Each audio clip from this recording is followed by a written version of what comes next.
Himachal Pradesh state Ramanujan maths club में आपका हार्दिक स्वागत है। आज का हमारा विषय है मेजरमेंट ऑफ इंटेलिजेंस। पिछले वीडियो में हमने जाना था कि बुद्धि क्या होती है, बुद्धि के प्रकार क्या हैं, और इस वीडियो का हमारा टॉपिक है कि बुद्धि को हम कैसे मापते हैं, बुद्धि का मापन कैसे किया जाता है। आखिर इंटेलिजेंट कोशेंट जिसकी हम बात करते हैं, बुद्धि लब्धि, उसको कैसे मापा जाता है, बुद्धि के मापने की शुरुआत कब से हुई थी, कौन से मनोवैज्ञानिक थे जिन्होंने बुद्धि को मापना सबसे पहले प्रारंभ किया। इन सभी प्रश्नों का उत्तर इस वीडियो में आपको मिलने वाला है, इसलिए इस वीडियो को अंत तक देखते रहिए और please subscribe the channel and like and share the video. तो हम आगे बढ़ते हैं। बुद्धि का मापन बुद्धि परीक्षण द्वारा किया जाता है। बुद्धि परीक्षणों का उपयोग परोक्ष या प्रत्यक्ष रूप से कई सदियों से चला आ रहा है, परंतु इसका मनोवैज्ञानिक रूप से विकास 18वीं सदी के अंत एवं 19वीं सदी के पूर्व में प्रारंभ हुआ। 1885 में सर्वप्रथम फ्रांसिस गाल्टन ने बुद्धि शब्द का प्रयोग किया और 1890 में रेमंड केटल ने पेंसिल्वेनिया में स्थित पेंसिल्वेनिया विश्वविद्यालय में मेंटल टेस्ट एंड मेजरमेंट नामक पुस्तक का प्रकाशन किया था और इसी वर्ष के केटल ने मानसिक परीक्षण मेंटल टेस्ट शब्द का प्रयोग किया। तो इस प्रकार बुद्धि मापन का प्रयोग 18वीं सदी के अंत और 19वीं सदी के प्रारंभ में शुरू हुआ। बाद में 1905 में सबसे पहला बुद्धि परीक्षण बिनेट साइमन टेस्ट फ्रेंच भाषा में अल्फ्रेड बिनेट व साइमन द्वारा किया गया, इनके द्वारा बनाया गया। इस परीक्षण में 30 प्रश्न थे। इस परीक्षण का अंग्रेजी में अनुवाद 1911 में गोडार्ड द्वारा किया गया, जो एक अमेरिकी मनोवैज्ञानिक थे। 1908 में बिनेट ने मानसिक आयु का प्रयोग किया। इस शब्द को बिनेट साइमन ने 1908 में प्रयोग किया कि मानसिक आयु भी कोई कॉन्सेप्ट होता है, मेंटल एज भी कुछ कॉन्सेप्ट है। और 1912 में जर्मन साइकोलॉजिस्ट विलियम स्टर्न और कुहलमान ने बुद्धि लब्धि का सूत्र दिया था। तो बुद्धि लब्धि का सूत्र इंटेलिजेंट कोशेंट का फॉर्मूला 1912 में जर्मन साइकोलॉजिस्ट विलियम स्टर्न और कुहलमान द्वारा दिया गया था। अब कौन सा बुद्धि लब्धि का सूत्र दिया, आइए जाने। उन्होंने बताया कि intelligent quotient is equal to mental age upon chronological age, अर्थात मानसिक आयु बटा वास्तविक आयु। विलियम स्टर्न और कुहलमान ने बताया कि अगर हम मानसिक आयु को वास्तविक आयु से विभाजित करें तो हमें बुद्धि लब्धि प्राप्त होती है।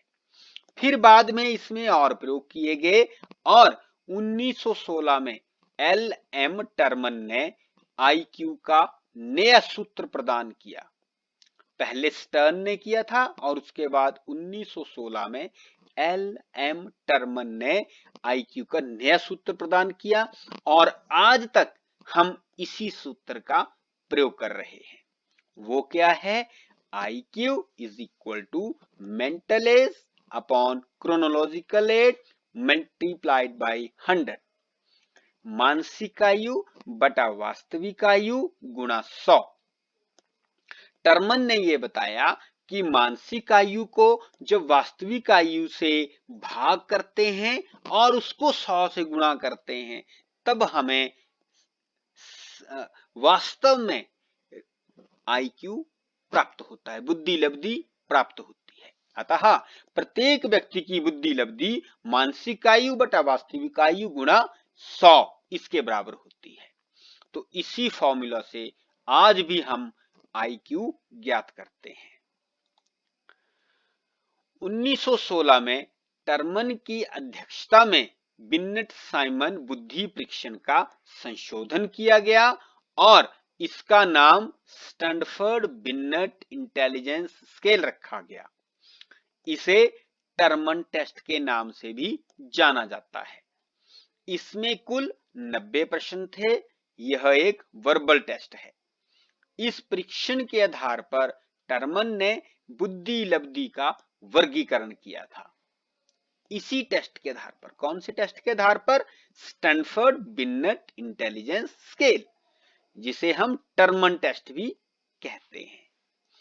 और इस स्केल में 2 स्केल्स थी, एक फॉर्म एल और एक फॉर्म एम। फॉर्म एल बच्चों के लिए थी और फॉर्म एम अडल्ट्स के लिए बनाया गया था। तो इसी टेस्ट के आधार पर टर्मन ने बुद्धि लब्धि का वर्गीकरण किया। अब हम ये भी जानेंगे कि टर्मन ने कौन सी स्केल दी थी, कौन सा बुद्धि लब्धि का वर्गीकरण किया था। क्लासिफिकेशन ऑफ इंटेलिजेंट कोशेंट, बुद्धि लब्धि का वर्गीकरण। तो ये था बुद्धि लब्धि का वर्गीकरण। 140 या इससे अधिक अगर इस टेस्ट में अंक प्राप्त हो या आईक्यू का स्कोर आए, उसको हम बोलते थे जीनियस, प्रतिभाशाली। 120 से 139 तक वेरी सुपीरियर, अति श्रेष्ठ। फिर 110 से 119 सुपीरियर, श्रेष्ठ। 90 से 109 एवरेज, सामान्य। 80 से 89 डल, मंदबुद्धि। और 70 से 79 फीबल माइंडेड, क्षीण बुद्धि वाला। 90 से 69 मोरोन्स, अल्प बुद्धि। 25 से 49 इम्बेसाइल्स, मूर्ख। और 0 से 24 इडियट, जड़। अब हम ये भी जानेंगे कि कैसे कैसे बच्चे होते हैं, प्रतिभाशाली कैसे होते हैं, क्या कैरेक्टरिस्टिक्स हैं, अति श्रेष्ठ की क्या कैरेक्टरिस्टिक्स है, क्या गुण उन बच्चों में होते हैं, जड़ बच्चे कैसे होते हैं, ये सब हम अब कमिंग स्लाइड्स में जानेंगे।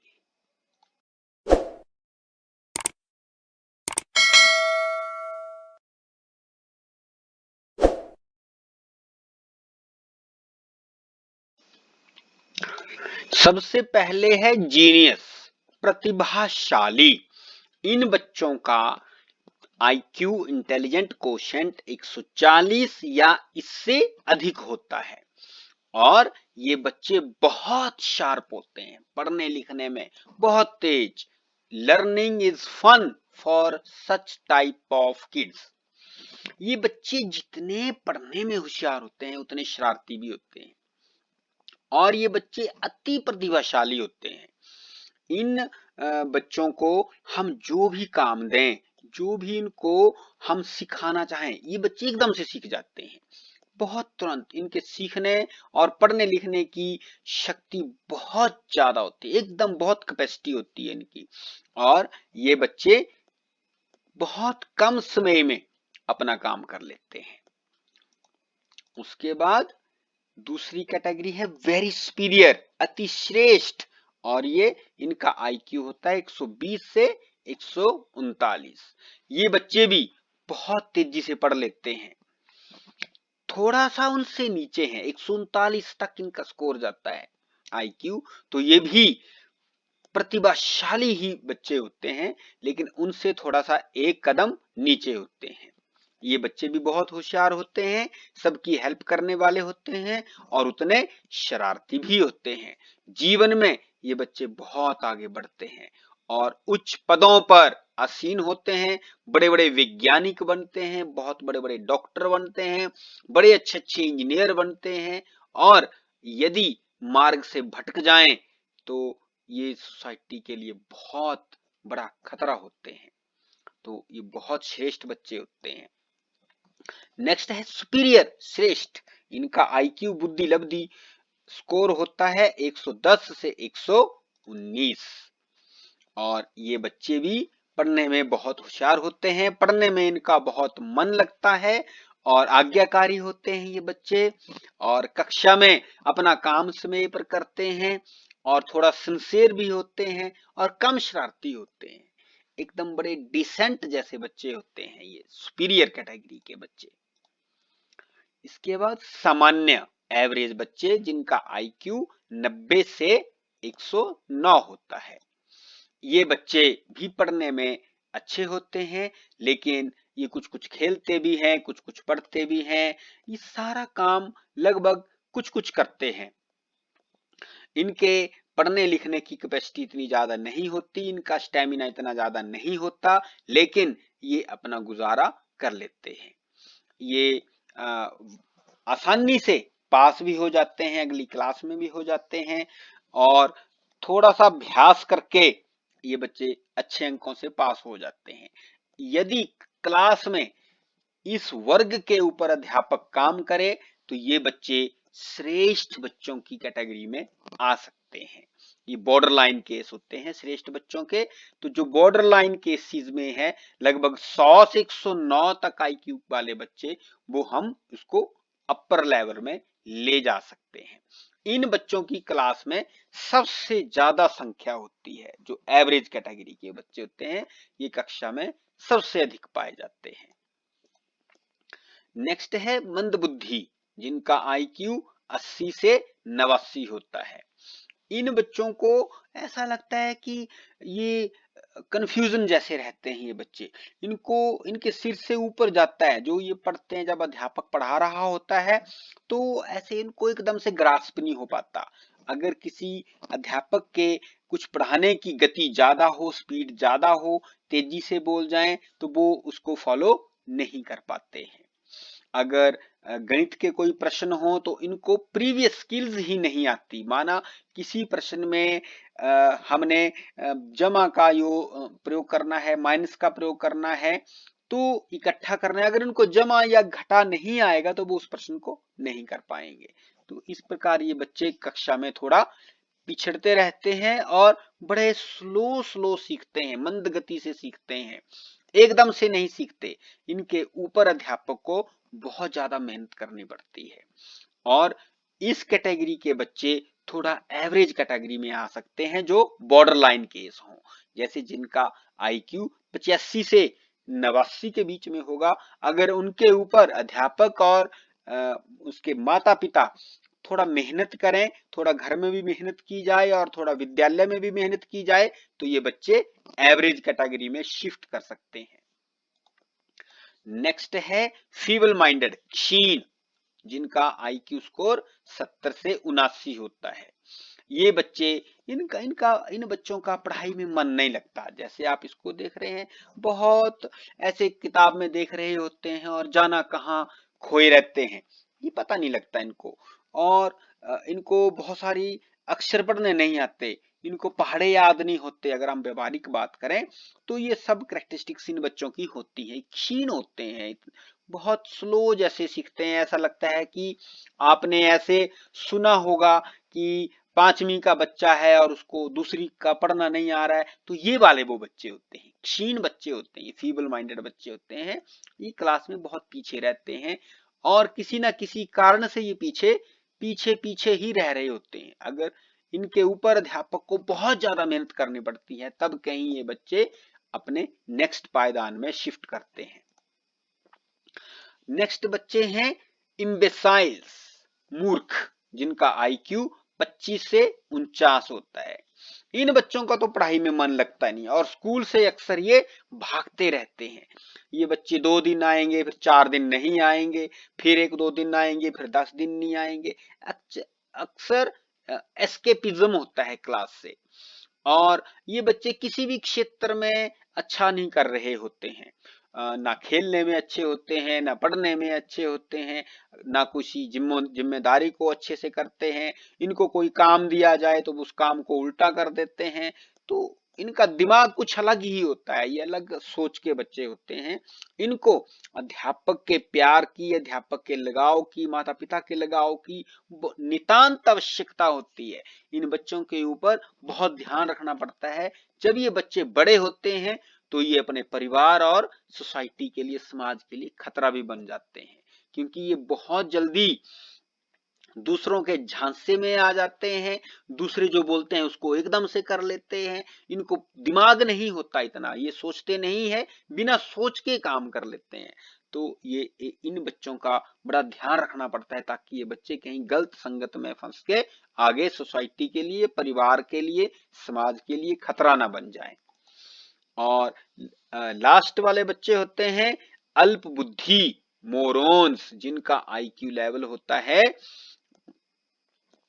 तो ये बच्चे, इन बच्चों का बहुत कम दिमाग होता है, ये अल्प बुद्धि होते हैं। इनका दिमाग इनसे भी ज्यादा 30, इनका 49 तक इनका आईक्यू रहता है। तो ये बच्चे भी बहुत ज्यादा ऐसे कमजोर, जैसे जैसे ये बच्चा दिखा रहा है कि पढ़ने के नाम से ही डर लगता है इनको, तो इस प्रकार के ये बच्चे होते हैं। तो और लास्ट हमारी कैटेगरी है इडियट, महामूर्ख, जिनको जड़ जड़ प्रकृति के बच्चे होते हैं, जिनका आईक्यू G0 से लेके 24 तक रहता है। तो ये बच्चे बिल्कुल जड़ प्रकृति द्वारा होते हैं, और इन बच्चों को पढ़ाना अति मुश्किल होता है। अंकों का और अक्षरों का ज्ञान इनको बड़ी मुश्किल से होता है, बड़ी मुश्किल से अपना नाम तक लिख पाते हैं, और इससे ज्यादा ये कुछ नहीं कर पाते बच्चे। तो इनको हम लिविंग स्किल्स सिखाते हैं कि कैसे आपने अपने कपड़े चेंज करने हैं, कैसे खाना खाना है, कैसे बैठना है, कैसे उठना है। इनको व्यवहार का पता नहीं लगता। ये बहुत जड़ जैसे प्रकृति के होते हैं, अपनी ही धुन में रहते हैं, अपनी ही सोच में रहते हैं। इन बच्चों को मनोवैज्ञानिक की बहुत ज्यादा आवश्यकता रहती है। इन बच्चों का हम हर समय ध्यान रखना पड़ता है। जैसे इन बच्चों को पता नहीं लगता कब घर से चले गए, कब आ गए, इस प्रकार की गुण इन बच्चों में होते हैं। तो इस वीडियो में हमने जाना कि बुद्धि लब्धि क्या है, और बुद्धि लब्धि को हमने कैसे मापा, और बुद्धि लब्धि का कैसे वर्गीकरण किया, और वर्गीकरण के अनुसार उन बच्चों की क्या क्या कैरेक्टरिस्टिक्स होते हैं, क्या क्या गुण उन बच्चों के होते हैं। धन्यवाद।